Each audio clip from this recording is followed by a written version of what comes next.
Students, आज हम आप लोगों को ई कॉमर्स बताने जा रहे हैं, जिसमें कि हमारे पास टॉपिक है इलेक्ट्रॉनिक पेमेंट सिस्टम। तो सबसे पहले तो थोड़ा सा हम आपको ई कॉमर्स के बारे में बताएंगे। ई कॉमर्स मीन्स होता है electronic commerce means electronic business.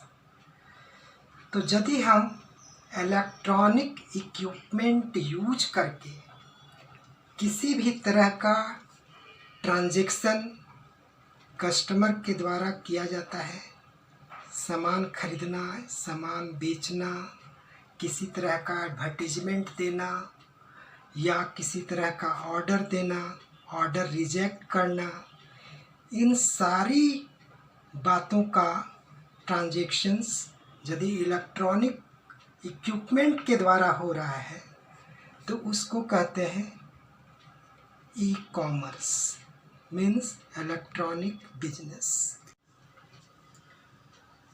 तो इलेक्ट्रॉनिक बिजनेस में हम लोग यूज कर रहे हैं, आज के डेट में मोबाइल यूज कर रहे हैं, एडवर्टीजमेंट के लिए हम लोग टीवी यूज कर रहे हैं, रेडियो यूज कर रहे हैं। ये सारे इक्विपमेंट जो है वो इलेक्ट्रॉनिक है, इसीलिए इसे कहा जाता है इलेक्ट्रॉनिक कॉमर्स यानी ई कॉमर्स। यदि हम ट्रेडिशनल बिजनेस की बात करें तो वहाँ पर अधिक पैसा भी खर्च होता था और हम सेटिस्फैक्ट्री प्रोसेस या सेटिस्फैक्ट्री सर्विसेज हम कस्टमर को नहीं दे पाते थे। जैसे मान लीजिए कि हम एडवर्टीजमेंट करना चाह रहे हैं किसी भी सामान का, तो ट्रेडिशनल के केस में हम उसका एक बैनर तैयार करते थे, फिर शहर के चारों कोना या हर एक जगह पर उस बैनर को चिपकाते थे। अब कस्टमर जो है उस बैनर को कभी देख पाया, कभी देख नहीं पाया, ध्यान नहीं दिया, खर्च भी हुआ और हमारा जो एम था वो एम जो है सही तरीके से फुलफिल नहीं हो पाया। यदि हम बाज़ार में गए, बाज़ार में हम माइक के द्वारा अनाउंसमेंट करवा रहे हैं, तो लोग एडवर्टीजमेंट को सुन करके चिड़चिड़ापन हो जाता था, क्योंकि काम है कुछ और, उनके कानों में कुछ और आवाज़ आ रही है। तो हमारा एडवर्टीजमेंट जो है वो पब्लिकली सही ढंग से इम्प्रेस नहीं कर पाया, सही ढंग से कस्टमर को इफ़ेक्ट नहीं कर पाया और पैसा भी खर्च हो गया।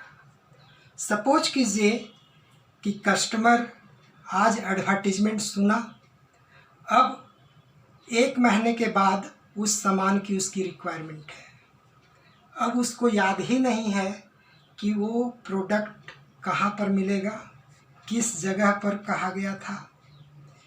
लेकिन आज ई कॉमर्स के कारण ये सारे प्रॉब्लम सॉल्व हो जाते हैं। बिजनेसमैन कम खर्च में ज़्यादा से ज़्यादा कस्टमर को सेटिस्फाइड कर पाता है। जैसे आज वेबसाइट के थ्रू हम अपने एडवर्टीजमेंट को वेब पेज पर डाउनलोड कर देते हैं, अपलोड कर देते हैं और फिर उस एडवर्टीजमेंट को कोई भी कस्टमर वर्ल्ड के किसी भी कोने से देख सकता है। तो हमारा एडवर्टीजमेंट जो है लोकल नहीं होकर के ग्लोबल हो गया और खर्च भी कम हुआ। अब यदि कस्टमर को आज सामान नहीं खरीदना है, 1 महीना बाद, 2 महीना के बाद कभी भी खरीदना है, तो उस सामान का एडवर्टीजमेंट वेब पेज पर सेव है, कभी भी उस वेब पेज को ओपन करके उसका एडवर्टीजमेंट देख सकता है, कहाँ पर ऑर्डर देना है, कैसे ऑर्डर देना है, ये सारा प्रोसेस वहाँ पर है और उस प्रोसेस के द्वारा बिजनेसमैन के पास ऑर्डर आ जाता है। अब रही बात सामान डिलीवरी की, तो अकॉर्डिंग टू ऑर्डर सामान बिजनेसमैन डिलीवर्ड करता है। डिलीवर्ड जो है वो दो तरीके से होता है, before payment and past payment. Before payment का मतलब हुआ कि ऑर्डर जाते के साथ पेमेंट भी चला गया और बिजनेसमैन उस सामान का डिलीवरी कर दिया। यदि कस्टमर अभी बिलीव नहीं कर रहा है बिजनेसमैन पर, तो बिजनेसमैन ये भी फैसिलिटी प्रोवाइड कर रहा है कि आफ्टर डिलीवरी पेमेंट हो सकता है, आफ्टर डिलीवरी पेमेंट किया जा सकता है। तो इस केस में हमारा बिजनेस ट्रांजैक्शन ब्रॉड हो गया, एक्सटेंड हो गया और कम पूंजी में हम अच्छा खासा बिजनेस परफॉर्म कर सकते हैं। तो ये था एक brief introduction about e commerce. अब यहाँ पर हमारा जो टॉपिक है वो टॉपिक है इलेक्ट्रॉनिक पेमेंट सिस्टम। तो हम ई कॉमर्स में पेमेंट कैसे करेंगे? यदि सामान हमारे पास आ जाता है या सामान से पहले यदि आपका बिजनेसमैन सामान से डिलीवर करने से पहले आपसे पेमेंट मांग रहा है, तो आप कैसे पेमेंट करेंगे? अब पेमेंट हमें जो करना है वो ऑनलाइन करना है। इलेक्ट्रॉनिक पेमेंट सिस्टम में कैश या चेक का यूज नहीं होता है। आप ऑनलाइन सिस्टम से ही पेमेंट कर सकते हैं। अब यहाँ पर सबसे पहली बात तो ये है कि जहाँ पर भी पेमेंट की बात आती है, हम सिक्योर्ड की तरफ ज़्यादा ध्यान देते हैं कि हमारा पैसा जो है किसी तरह से मिस ना हो जाए। ऐसा नहीं कि पेमेंट हमने कर दिया, उसके बाद बिजनेसमैन कह रहा है कि हमें पेमेंट मिला ही नहीं, या पेमेंट हमें करना है 500 और हमारे खाता से निकल गया 5000। ये सारे प्रॉब्लम का सिक्योर्ड सॉल्यूशन हमें प्रोवाइड करता है इलेक्ट्रॉनिक पेमेंट सिस्टम। इस इलेक्ट्रॉनिक पेमेंट सिस्टम में 4 कैटेगरीज का पेमेंट परफॉर्म्स होते हैं। फर्स्ट है through debit card and credit card, दूसरा है इलेक्ट्रॉनिक कैश, तीसरा है इलेक्ट्रॉनिक पेमेंट और चौथा है ऑन सिक्योर्ड लेवल कम्युनिकेशंस। तो स्टूडेंट्स, ये डेबिट कार्ड, क्रेडिट कार्ड, ई कैश, इलेक्ट्रॉनिक पेमेंट प्रोटोकॉल्स, ये 4 कैटेगरीज के द्वारा पेमेंट किए जाते हैं।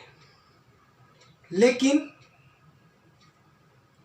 ये समझना हमारे लिए अति आवश्यक हो जाता है कि हमारा इन्फॉर्मेशंस जो हम इंटरनेट पर फिल करेंगे वो किसी भी सिचुएशन पे अदर्स यानी थर्ड पार्टी के पास वो इन्फॉर्मेशन नहीं पहुंचना चाहिए।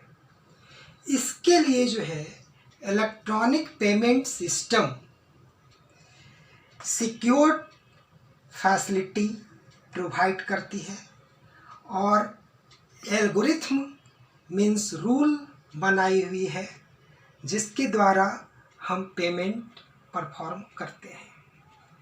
ये जो रूल है ये रूल हमारा सिक्योर्ड इलेक्ट्रॉनिक फाइनेंशियल ट्रांजैक्शंस के लिए परफॉर्म होता है, जिसमें कि हम लोग ध्यान देते हैं कि हमारा कम्युनिकेशन प्राइवेट हो, पहला।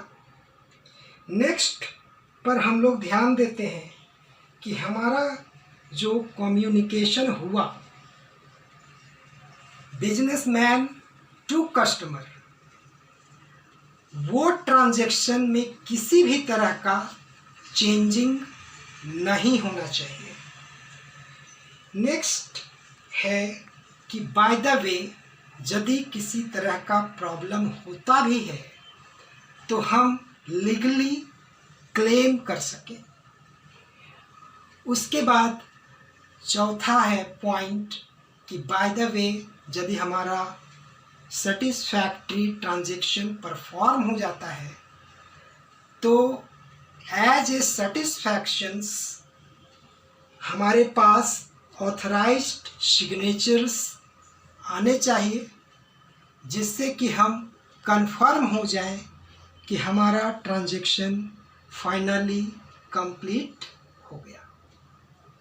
इन सारी बातों को ध्यान में रखते हुए डिफरेंट तरह का इलेक्ट्रॉनिक पेमेंट सिस्टम बनाए गए हैं, जिसका इंटरनली कॉन्सेप्ट है इनक्रिप्शन एंड डिक्रिप्शंस। तो हम लोग थोड़ा सा अंडरस्टैंड करेंगे अबाउट इनक्रिप्शन एंड डिक्रिप्शंस। इनक्रिप्शंस आप इस तरह से समझ सकते हैं, जैसे यदि आप प्रोग्रामिंग का कॉन्सेप्ट यूज किया होगा तो वहाँ पर इन कोडिंग और डी कोडिंग होता है। तो इन कोडिंग में क्या होता है कि आपका जो प्रोग्राम ओरिजिनल फॉर्मेट में है वो जब ट्रांसमिट होता है या फिर कंप्यूटर उसको ट्रांसफॉर्म करता है तो उसको मशीन लैंग्वेज में कन्वर्ट कर देता है, तो इसको कहते हैं इनकोडिंग। और जब उसका ऑपरेशन परफॉर्म होता है तो फिर से ओरिजिनल फॉर्मेट में आउटपुट आता है, जिसको कि हम लोग कहते हैं डिकोडिंग। इसी कॉन्सेप्ट को हम लोग यहाँ पर यूज कर रहे हैं इनक्रिप्शन और डिक्रिप्शन। लेकिन इनकोडिंग और डिकोडिंग और इनक्रिप्शन और डिक्रिप्शन में थोड़ा अंतर है। इनकोडिंग और डिकोडिंग में जो है किसी तरह का की यूज नहीं होता है, जबकि इनक्रिप्शन और डिक्रिप्शन में की का यूज किया जाता है। तो सोर्स से इंफॉर्मेशन ट्रांसमिट हुआ तो वो जो टेक्स्ट है, जो इंफॉर्मेशंस है, वो प्लेन टेक्स्ट है। यहाँ पर हम बाय फिगर आप लोगों के लिए समझाया है कि जो हम इंफॉर्मेशन फिल कर रहे हैं ऑन वेब पेज, जो ट्रांसमिट होने वाला है वो है प्लेन टेक्स्ट। और जब वो डेटा और इंफॉर्मेशन ट्रांसमिट होगा तो इनक्रिप्टेड फॉर्म में ट्रांसमिट होगा। तो जब इनक्रिप्टेड फॉर्म में ट्रांसमिट होगा तो उसके लिए एक एल्गोरिथम बना हुआ है, एक रूल बना हुआ है। वो रूल है कि ट्रांसमिट के समय एक की के साथ ट्रांसमिट होगा और वो डेटा कोडिंग फॉर्म में ट्रांसफॉर्म होगा, कोडिंग फॉर्म में ट्रांसमिट होगा, जिसको कहते हैं cipher text. That is not readable, ये रीडेबल नहीं है। तो ये साइफर टेक्स्ट में ट्रांसमिट हुआ। अब डेस्टिनेशन पॉइंट पर आप हैं, सपोज कीजिए सोर्स है आपका ए और डेस्टिनेशन पॉइंट है आपका बी। तो डेस्टिनेशन पॉइंट पर फिर हमें ओरिजिनल फॉर्मेट में वो टेक्स्ट चाहिए। तो ओरिजिनल फॉर्मेट में चाहिए तो इसको कहते हैं डिक्रिप्ट फॉर्म, यानी डिक्रिप्शन। तो इसके भी लिए भी एल्गोरिथम बना हुआ है। तो सिंपली ये टेक्स्ट प्लेन टेक्स्ट या क्लियर टेक्स्ट में नहीं आएगा।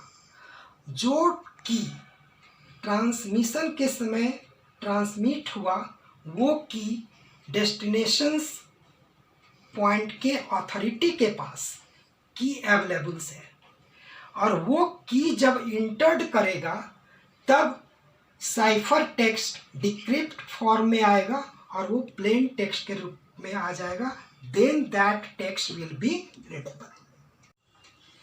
एज ए एग्जाम्पल, मान लीजिए कि प्लेन टेक्स्ट के रूप में लिखा हुआ है कि meet me at 5 PM. It is my sacred text. अब वो टेक्स्ट ट्रांसमिट हो रहा है, तो जब ट्रांसमिट हो रहा है तो ओरिजिनल फॉर्मेट में ट्रांसमिट नहीं हो रहा है, वो ट्रांसमिट हो रहा है साइफर टेक्स्ट में, मतलब कोडिंग फॉर्म में 1 2 3 anything symbols, that is not readable, that is cipher text. तो इसका एडवांटेजेस क्या हुआ? इसका एडवांटेजेस ये हुआ कि यदि कोई थर्ड पार्टी, कोई थर्ड पर्सन यदि जानना चाह रहा है कि ये कौन सा टेक्स्ट ट्रांसमिट हुआ, जो कि हमारा सीक्रेट है, बहुत ही इम्पॉर्टेंट है, हम किसी अदर को नहीं बताना चाहते हैं, तो उस केस में थर्ड पार्टी यदि उस टेक्स्ट को जानना भी चाहेगा तो वो रीडेबल नहीं है। वो कन्वर्ट भी करना चाहेगा तो उसके पास की अवेलेबल नहीं है। तो कह सकते हैं कि वो टेक्स्ट का चोरी नहीं कर पाएगा और साइफर टेक्स्ट डेस्टिनेशन पॉइंट पर पहुंच जाएगा। जब साइफर टेक्स्ट डेस्टिनेशन पॉइंट पर पहुंचा तो डेस्टिनेशन अथॉरिटी के पास डिक्रिप्ट की अवेलेबल्स है, और उस डिक्रिप्ट की को जब इंटर्ड करेगा तब साइफर टेक्स्ट प्लेन टेक्स्ट के रूप में कन्वर्ट हो जाएगा, और डेस्टिनेशन पॉइंट पर फिर यहाँ पर प्लेन टेक्स्ट के रूप में उसे मिलेगा meet me at 5 PM. It is the concept of encryption and decryptions. अब हम थोड़ा सा की के बारे में बताएं। It is cryptography. It is cryptography. तो क्रिप्टोग्राफी मेथड में दो तरह का की यूज होता है, एक प्राइवेट की और एक पब्लिक की। यहाँ पर हम प्राइवेट की और पब्लिक की के बारे में थोड़ा सा हम समझाएं कि प्राइवेट की जो है वो एक पर्टिकुलर इंफॉर्मेशंस को एक्सेस करने के लिए यूज होता है, जबकि पब्लिक की जो है वो all types of information use करने के लिए होता है। मतलब कहीं से भी इंफॉर्मेशन, कहीं से भी डेटा ट्रांसमिट मेरे पास आया तो उस की के द्वारा हम उस इंफॉर्मेशंस को डिक्रिप्ट फॉर्म में कन्वर्ट कर सकते हैं। इसको हम थोड़ा नेटवर्किंग से कंसर्न करें तो आपको हम बताएं कि एक पासवर्ड होता है एडमिनिस्ट्रेटिव पासवर्ड और एक पासवर्ड होता है यूजर पासवर्ड। तो यूजर पासवर्ड जो है वो एक पर्टिकुलर यूजर के लिए ही हुआ, यूजर ही अपने इंफॉर्मेशंस को उस की पासवर्ड के द्वारा देख सकता है, वो किसी अदर यूजर के इंफॉर्मेशन को नहीं देख सकता है। लेकिन यदि एडमिनिस्ट्रेटिव पासवर्ड किसी के पास है तो वो किसी भी यूजर का इंफॉर्मेशन देख सकता है। सिमिलरली हम कह सकते हैं एक जनरल की होता है और एक मास्टर की होता है। तो जनरल की से कोई भी गाड़ी नहीं खुल सकता है, एक पर्टिकुलर गाड़ी ही खुल सकता है, एक पर्टिकुलर ताला ही खुल सकता है। लेकिन मास्टर की से क्या होता है कि उस की से हम किसी भी ताले को खोल सकते हैं। तो यह एक कॉन्सेप्ट कहलाता है प्राइवेट की और पब्लिक की।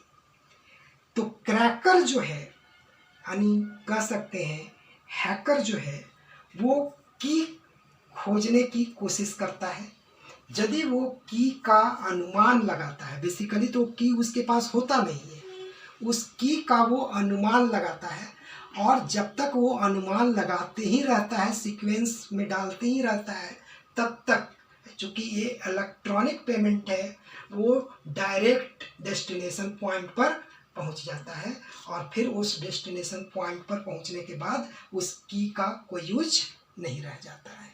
इस तरह से हम थर्ड पार्टी या कह सकते हैं कि हैकर से हम उस इंफॉर्मेशंस को बचा लेते हैं। This is the electronic payment system algorithm. अब हम लोग अगले वीडियोज में देखेंगे about their characteristics and their features.